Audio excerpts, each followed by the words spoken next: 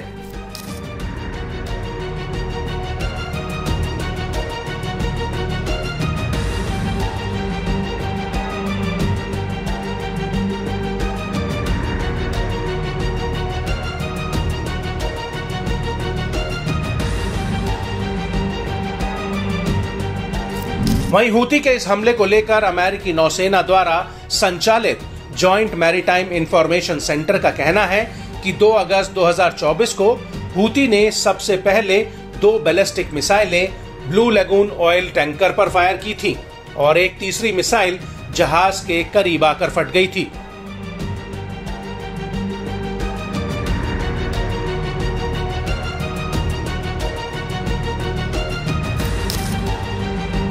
जहाज पर सवार चालक दल के सभी सदस्य सुरक्षित हैं। जहाज को मामूली नुकसान होने की खबर है, लेकिन उसे मदद की जरूरत नहीं है।